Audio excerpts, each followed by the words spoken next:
Welcome to all of you in this video. Today we will discuss about Raghuvamsham. आज हम class 9 के अंतर्गत देखते हैं रघुवंशम चैप्टर की ओर।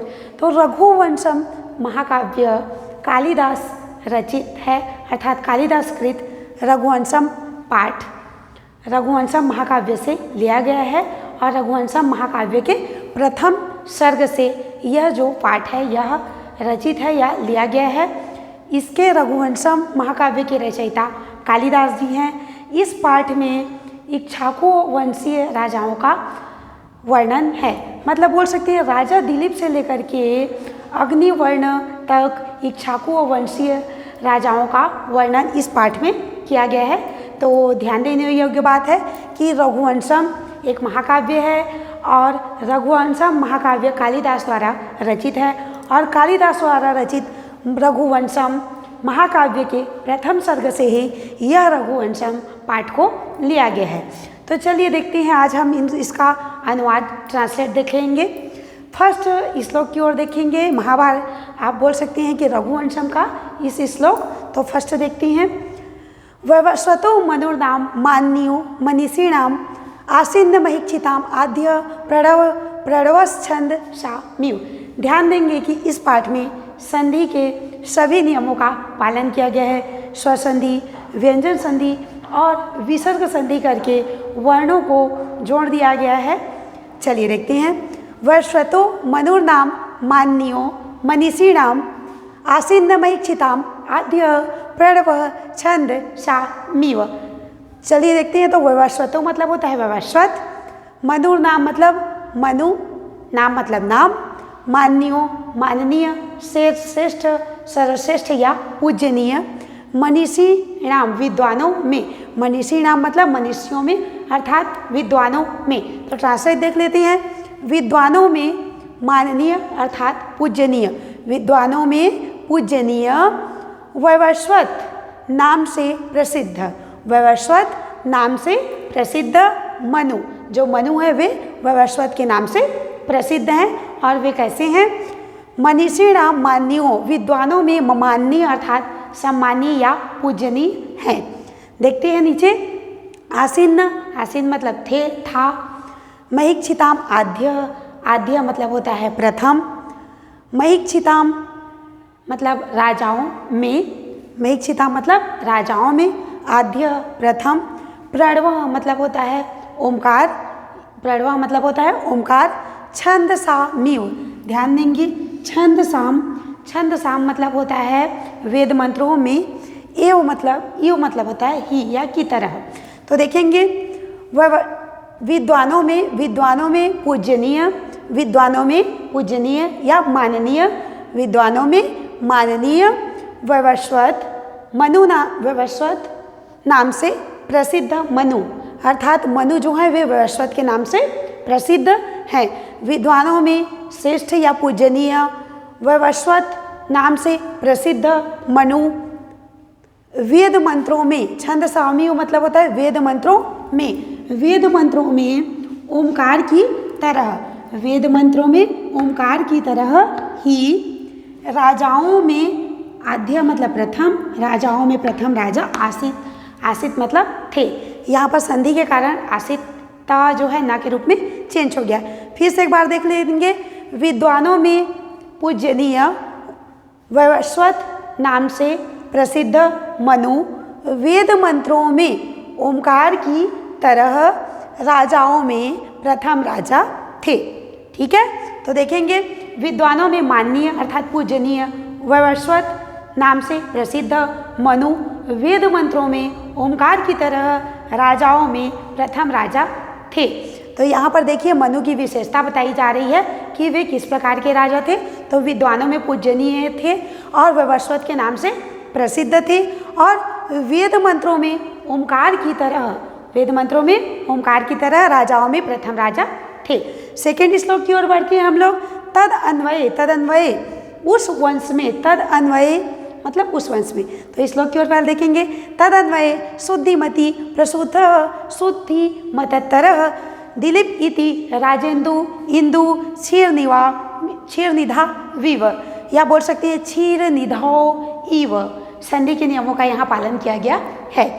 देखेंगे तर अन्वय मतलब होता है उस वंश में मतलब रघुवंश अर्थात सूर्यवंश में, उस सूर्यवंश में शुद्धिमती अत्यंत शुद्ध मति मतलब बुद्धि वाले, अत्यंत शुद्ध बुद्धि वाले प्रसूतः उत्पन्न हुए। शुद्धिमतः अत्यंत शुद्ध विचार वाले या बोल सकते हैं निष्कलंक चरित्र वाले। दिलीप, राजा दिलीप, राजेंदु इंदु जो कि राजाओं में सर्वश्रेष्ठ, राजेंदु मतलब होता है सर्वश्रेष्ठ, राजाओं में सर्वश्रेष्ठ अर्थात राजाओं में चंद्रमा की तरह सर्वश्रेष्ठ, राजा प्लस इंदु राजाओं में सर्वश्रेष्ठ। फिर आ गया हम लोगों का इंदु है, फिर तो इंदु मतलब होता है चंद्रमा। क्षीर निधा इव, क्षीर सागर में देखिए क्षीर सागर में इंदु की तरह अर्थात चंद्रमा की तरह राजाओं में सर्वश्रेष्ठ राजा दिलीप प्रसूतः उत्पन्न हुए। तो फिर देखेंगे एक बार, देखिए शुद्धिमतः और शुद्धिमती उस वंश में, तदन्वय मतलब होता है उस वंश में राजा दिलीप उत्पन्न हुए। तो देखिए उस वंश में अर्थात उस रघु या सूर्य वंश में अत्यंत शुद्ध बुद्धि वाले, निष्कलंक चरित्र वाले क्षीर सागर में इंदु की तरह अर्थात क्षीर सागर में चंद्रमा की तरह राजा दिलीप उत्पन्न हुए। क्षीर सागर में चंद्रमा की तरह राजाओं में सर्वश्रेष्ठ राजा दिलीप उत्पन्न हुए।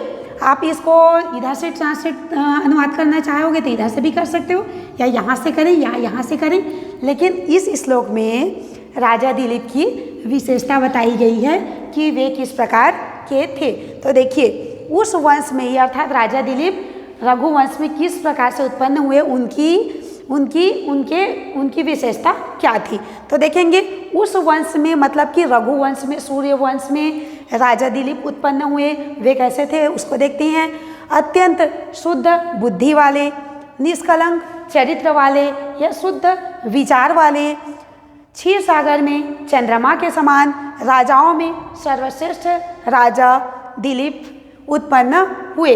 अर्थात उस सूर्यवंश में राजा दिलीप उत्पन्न हुए जो कि क्षीर सागर में चंद्रमा की तरह थे और राजाओं में सर्वश्रेष्ठ राजा थे, अत्यंत शुद्ध बुद्धि वाले और निष्कलंक चरित्र वाले, राजाओं में सर्वश्रेष्ठ राजा, क्षीर सागर में चंद्रमा की तरह राजा दिलीप उत्पन्न हुए।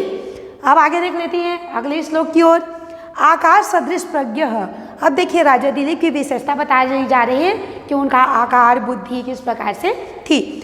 आकार सदृश प्रज्ञा, प्रज्ञा सदृशा गम, आगमय सदृशा रंभ, आरंभ सदृशो दय।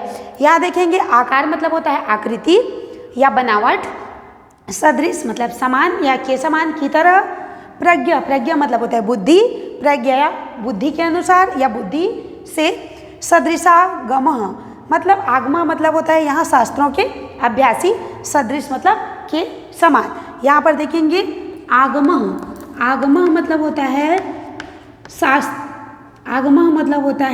शास्त्र ज्ञान, आगमा मतलब शास्त्रों का ज्ञान या शास्त्रों का अभ्यासी, शास्त्रों का ज्ञान रखने वाले अर्थात शास्त्रों के अभ्यासी, शास्त्रों के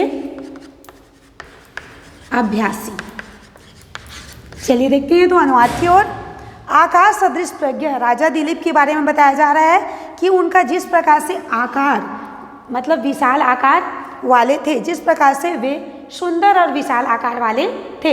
यहाँ राजा दिलीप की विशेषता बताई जा रही है कि जिस प्रकार से उनका आकार था अर्थात जिस प्रकार से वे सुंदर और विशाल आकार के थे, जिस प्रकार से वे सुंदर और विशाल आकार के थे। सदृश मतलब होता है उसी प्रकार से या जिस प्रकार से, की तरह या समान। जिस प्रकार वे विशाल आकार के थे उसी प्रकार से प्रज्ञा मतलब होता है बुद्धि, उनकी बुद्धि भी तीव्र थी अर्थात उनकी बुद्धि भी तेज थी। जिस प्रकार से वे सुंदर और विशाल आकार के थे उसी प्रकार से उनकी बुद्धि भी तीव्र थी और देखिए प्रज्ञा, जिस प्रकार से उनकी सदृशागमा, प्रज्ञा सदृशागमा, तो जिस प्रकार से सदृश मतलब होता है के समान, जिस प्रकार से उनकी बुद्धि थी, अर्थात जिस प्रकार से वे तीव्र बुद्धि के थे, उसी प्रकार से वे शास्त्रों के अभ्यासी भी थे, अर्थात शास्त्रों का ज्ञान रखने वाले भी थे। आगमय, हाँ, जिस प्रकार से वे शास्त्रों के सदृश मतलब जिस प्रकार से वे शास्त्रों के अभ्यासी थे और शास्त्रानुकूल अगर कार्य करते थे, शास्त्रों के अनुसार वे कार्य, आरंभ मतलब होता है कार्य, शास्त्रों के अनुसार शास्त्रों के अनुकूल वे कार्य करते थे, तो उनके कार्य से आरंभ, उनके कार्य के अनुसार उन्हें उदय, उदय मतलब होता है परिणाम या फल, उसके अनुसार उसे फल अवश्य प्राप्त होता था।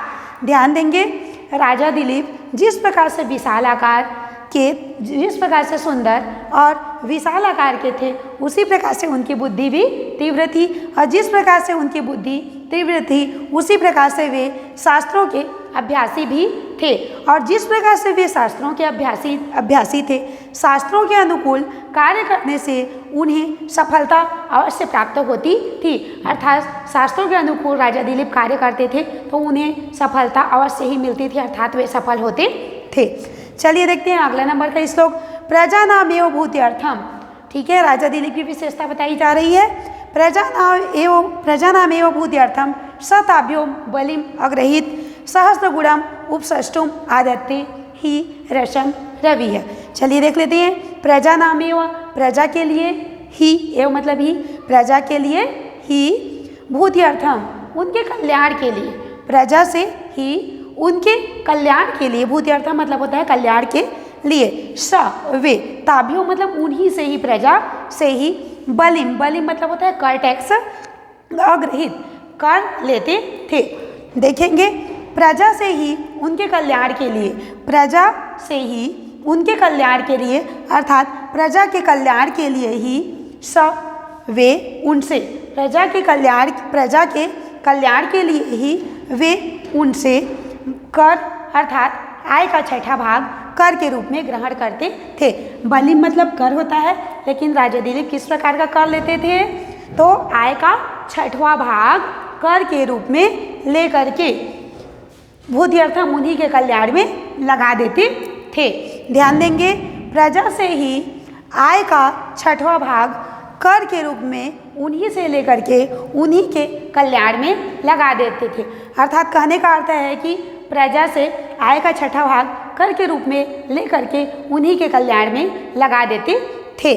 सहस्त्र गुणम उपसष्टुम आदत्ते ही रसम रवि, जिस प्रकार से रवि अर्थात सूर्य, रस मतलब वर्षा किया जल को, जिस प्रकार से सूर्य पृथ्वी के रस अर्थात जल को आदत्ते लेकर के, जिस प्रकार से सूर्य पृथ्वी के जल को लेकर के सहस्त्र, सहस्त्र मतलब हजार गुना से भी अधिक देने के लिए, हजार गुना से भी अधिक देने के लिए, जिस प्रकार से रवि अपने किरणों से पृथ्वी के जल को सोख लेता है और हजारों गुना से भी अधिक वर्षा करता है, अर्थात वापस कर देता है, उसी प्रकार राजा दिलीप अपनी प्रजा से आय का छठा भाग कर के रूप में लेकर के उन्हीं के कल्याण में लगा देते थे।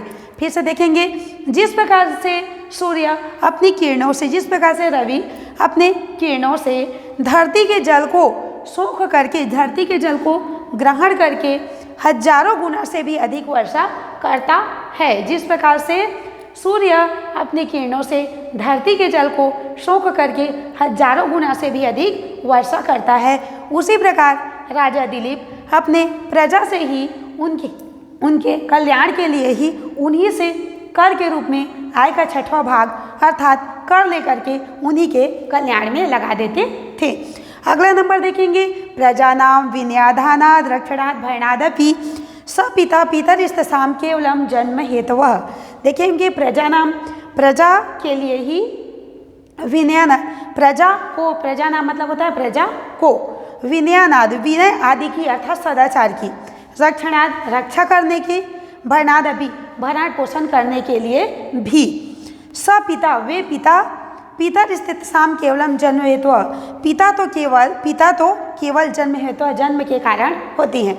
देखेंगे, प्रजा नाम प्रजा को, विनयनाद विनय आदि की, रक्षणाद रक्षा करने के, भरणादपि भरण पोषण करने के कारण, अपि मतलब भी, सपिता वे पिता थे। पिता तिष्ठेषां, पिता तो केवल, बाकी अन्य पिता तो केवल जन्म हेतु जन्म देने के कारण ही कहे जाते हैं। तो अर्थ देखेंगे, प्रजा नाम प्रजा को, जो राजा दिलीप थे वे प्रजा नाम प्रजा को विनय आदि की शिक्षा देने के कारण, अर्थात सदाचार की शिक्षा देने के कारण, रक्षणाद मतलब उनकी रक्षा करने के कारण, भरणादपि और उनका पालन पोषण करने के कारण भी, सपिता वे पिता कहलाते थे, अर्थात वे सच्चे अर्थों में पिता थे। और देखिए, पिता रिश्तेषाम केवलम जन्म हेतु, पिता तो केवल, अन्य पिता तो केवल मतलब मनुष्य के जो पिता होते हैं, अर्थात वहाँ जो प्रजा के रूप में, प्रजा में जो पिता थे वे केवल जन्म देने के कारण ही पिता कहलाते थे। लेकिन सच्चे अर्थों में राजा दिलीप प्रजा को विनय आदि की शिक्षा देने के कारण, उनकी रक्षा करने के कारण और उनका भरण पोषण करने के कारण वे सही अर्थों में या सच्चे अर्थों में प्रजा के पिता थे। और पिता तो केवल जन्म देने के कारण ही कहे जाते हैं।